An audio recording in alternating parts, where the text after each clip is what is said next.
Mikeey Gaming. Hey guys, welcome to another edition of Shit I'm Never Gonna Play. I'm Mad Mikey, and if you like what I'm putting out here today, please don't forget to like, subscribe, and share, or even come over to Facebook where we're building up a little bit of a community at Mad Mikey Gaming. The links, I can't fully put it at the end, but you get it at facebook.com/Mad Mikey Gaming, where we do actually have a few people on there chatting and discussing things like the video. Now, just for a little bit of a catch-up, I've had the last 2 weeks off, so I haven't been putting a lot of my Anchor news reports and Sunday Gaming School stuff out there on Facebook or on Anchor.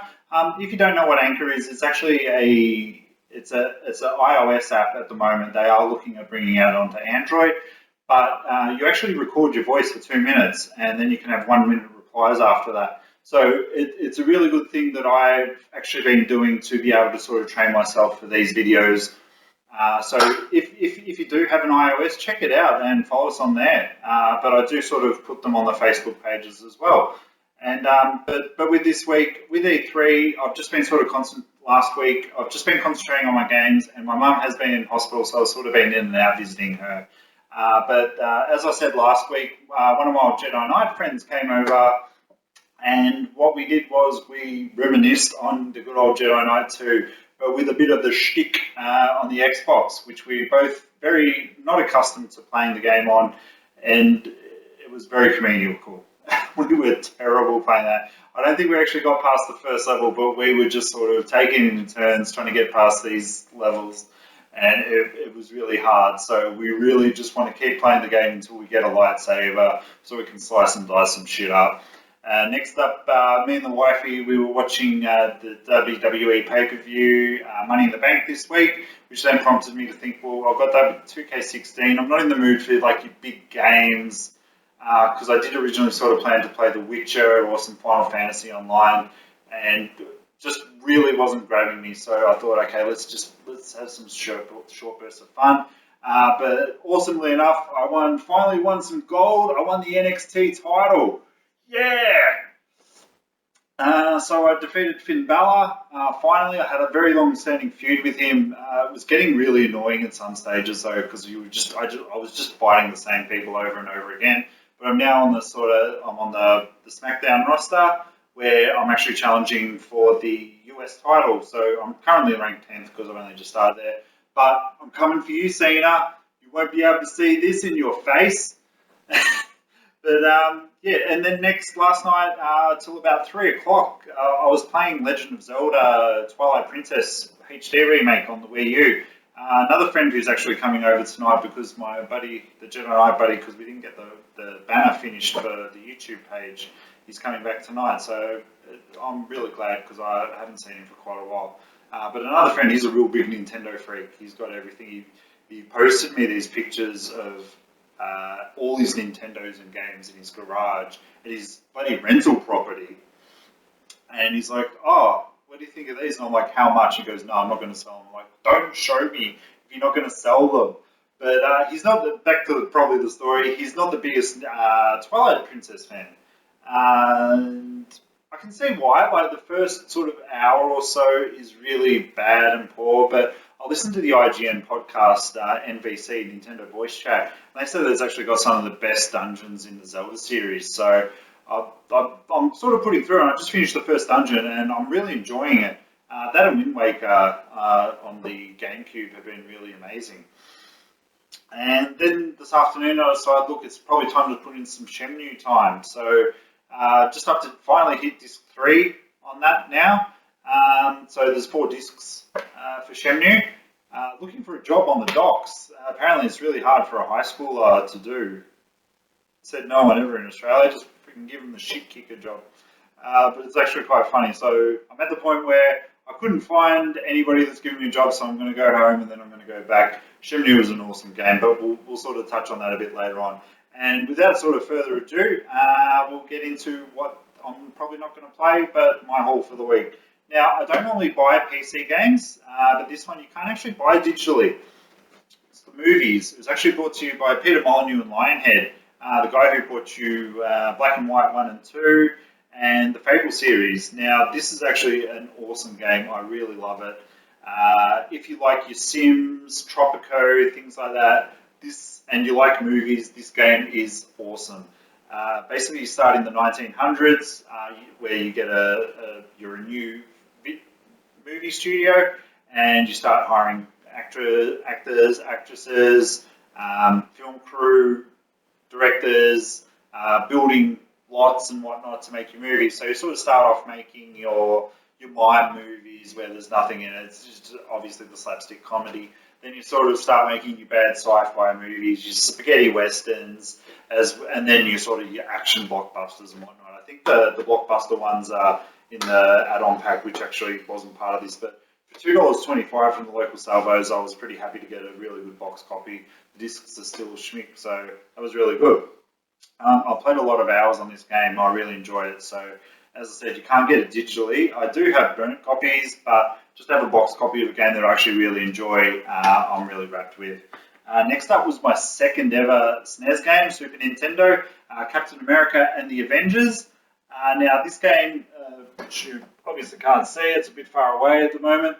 This game's a side-scrolling game, very much like your Teenage Mutant Ninja Turtles and The Simpsons, where you can play as Captain America, Iron Man, Vision, and Hawkeye. Now, I played probably a couple of minutes of this, and if it made me realise anything, it was that I was on strike two for my Super Nintendos. Now, the first one, you put the games in, they don't start. This one, the one that I did have, if you sort of see behind me, like the drapes, it's very ropey, and that's what was happening with the games. I'll post some pictures up on Facebook, and you'll actually see what was happening. So I actually investigated how to clean the cartridges, because a lot of my Nintendo friends were actually saying, yeah, look, you might just need to clean it with like 100% alcohol. So guys, if you do have some problems with your SNES games, let me know. I can sort of point you in a direction of what you can use and what you can't. But yeah, I went back to Cash Converters because it was within the 30 days, and they were more than happy to switch it over and give me a discount on a better one. So now everything's working. So hopefully when I get about sort of 2 to 3 more controllers, I'll be able to have some good multiplayer action with this game. But yeah, I'm looking forward to that one. Next up, the collection is finally complete. Dun, dun, dun. Dun, dun. Shenmue 2 on the Dreamcast. Yeehaw! Came boxed. It was not cheap, I'm not going to lie, but the discs are in pristine condition. There is a crack on disc 3 and 4's case, which I was a bit let down, and there are some coffee mugs. So why would you use this as a friggin' coffee coaster? I do have this on Xbox, but just to have it on the Dreamcast, because I do adore and love the Dreamcast, just to have it like this.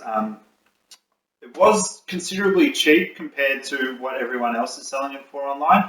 Got it for $150, but everywhere else you're looking at sort of $300-400, even $500 to $600 for both the series and the cardboard. So yeah, I really want to finish Shenmue on the Dreamcast first, so that I can actually get into this, and then sort of compare what it looks like on the Xbox and the Dreamcast.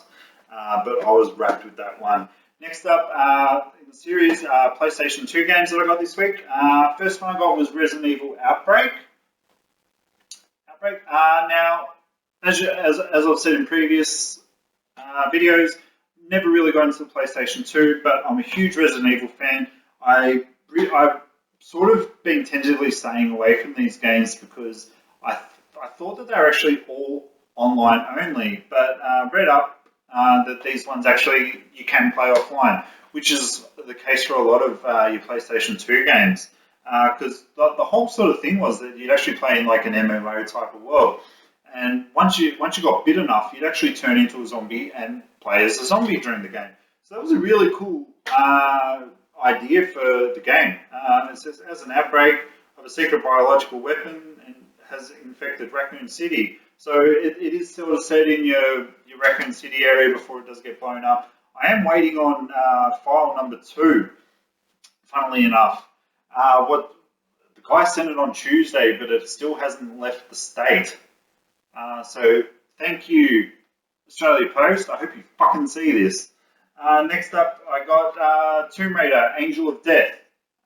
This game almost buried the Tomb Raider Lara Croft series. Laura for the American people. It can't be that bad, can it? Really? I did play a bit of it, but like even the original sort of Tomb Raider games weren't that good in terms of controls. But I'll definitely probably give this a go. I am a closet huge Tomb Raider fan. Played them all, quite enjoy it. So we'll see how we go with this one. Never completely played that. And just with the Nintendo GameCube this week, just the one, Def Jam Vendetta. In case you don't know what this is, if you're an old sort of Nintendo 64 fan and you like your wrestling games, this is a really, really good game. Like your WWE No Mercy, WrestleMania 2000, WCW, NWO games, the grappling systems and the actual gameplay on those games were phenomenal. What they actually did was they brought this out but made it with rappers. So this has actually got like DMX, Luda, Method Man, Nor, Redman, Scarface. Is that Tony Montana? I don't think so. WC, I don't know who you are. But there's also chicks in there as well. I played the shit out of number 2, which actually featured a lot more like Snoop and people like that. Snoop was the bad guy. But I played through that like 20 times, I kid you not. It's a really good game, and I'd never actually played the first one. I had the choice between this and the PlayStation 2. PlayStation 2 doesn't sort of clean up as much on your modern TVs. Not that I need it, but GameCube, I think, is the better graphical wise. Not that I'm a graphics whore either, or else I'd be a PC gamer, wouldn't I? Next up, not anything special, Just Cause for the original Xbox. I think there is an Xbox 360 copy. If you can let me know in the comments if there is or not. Really cool game. Sort of takes the GTA formula and just turns it batshit crazy. Just sort of like your Saints Row. So like you can jump off of a bloody plane at whatever altitude and then sort of go onto a parachute, land on a car, and then get back onto the plane again. And a lot of destruction. Maybe the destruction came a bit later on in the series, more so in 2. But I do have 3, and I didn't play it much. It is a bit crazy for me. But if there is a 360 copy, I'll probably pick that up too. Next up, this was just more of a want more than a need or anything like that. Tony Hawk's Pro Skater 4. It is the classics. So normally I don't buy the classics, but I really enjoyed up until Underground, Tony Hawk's Underground, which I do have. So I'm really trying to get the Tony Hawk collection now. This is just an in-between. If I see one with a proper cover, I'll pick that up and then probably sell this one off. But the Tony Hawk series really took a nosedive eventually down the track, but this is really good. Got it cheap anyway. Next up, Halo 2, which I actually do have as part of the Master Chief Collection, which I don't have on disc. I bought it digitally. So I'm really waiting for that to come cheap. You can sort of get it under $30 these days, but being the tight ass that I am trying to see if there's anything better that I can do. Purely there for collection purposes. The guy who's coming over tonight, my mate, the Jedi Knight guy, we were actually having a house party one night, and we were sort of playing Halo too, because he's a bigger Halo fan than I am. And I said to him, look, I'm stuck at this bit. So he started playing, he was helping us out and whatnot. And I was off mingling and whatnot. He was just staying there, he was just like playing. And he's got this really bad sort of ticking on. He moves his mouth. He still does it. I was watching him try and do my banner, and he still does it. I love the guy. It's funny as hell, and I pick on him, but he takes it. And he actually finished the game, and I'm like, oh, fuck, what's going on? He's like, oh, this is the end. I'm like, oh well, at least it's finished. But yeah, I was secretly crying inside. Next up, we have a game I don't know that much about. Star Wars Jedi Fighter. Force powered. It's got Dooku and Mace Windu on the front. Looks like very much like your Rogue Squadron, Lilac Wars, Star Fox sort of game. There's no sort of hand-to-hand combat. It's all sort of Starfighter combat. Don't know that much about it. It looks pretty cool. I'm a big Star Wars fan, so what the hell? I picked it up. I got it as part of like 3 games for $10, so I wasn't really losing out on much there. Next up, this game actually became backwards compatible this week. Fallout New Vegas. Didn't put much time into this originally. I did get it off Steam on the PC, and I did play a bit of it. But again, new games come out every week, and I'm just like squirrel. Yeah, a new game. So eventually, I'm probably actually currently downloading it at the moment as we're doing this. But made by Obsidian. These guys do really well with other people's titles, but not so much with their own intellectual properties. But heard a lot of great things about this game. Next up, just a bit of a filler, Smackdown vs. Raw 2008 featuring ECW.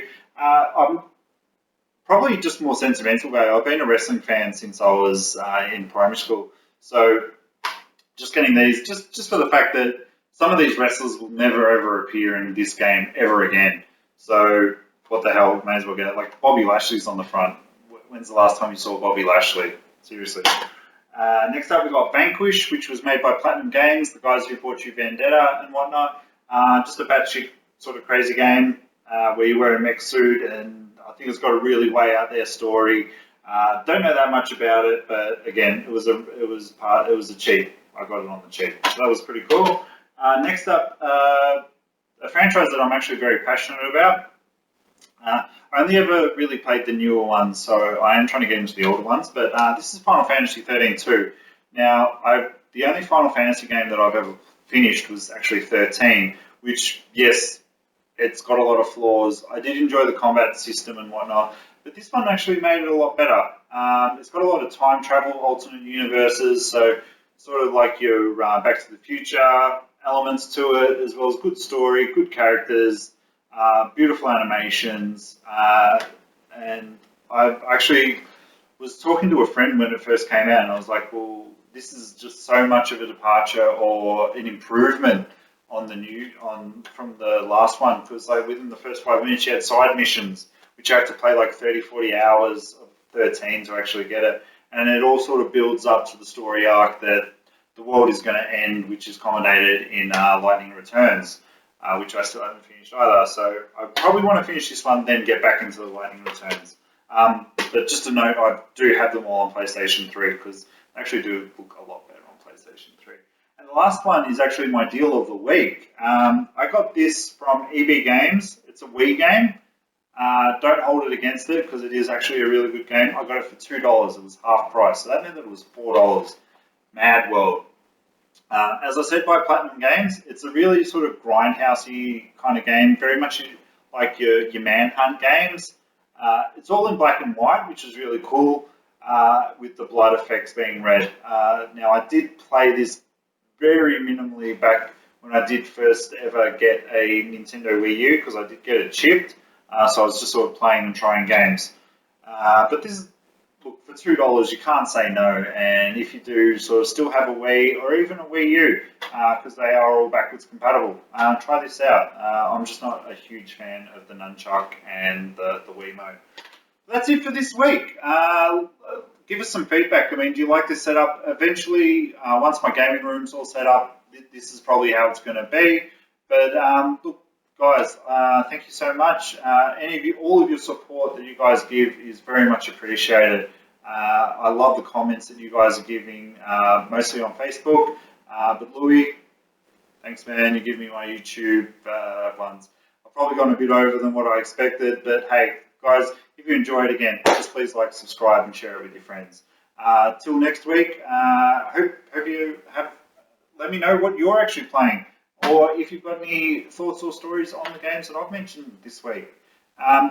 Take care, guys.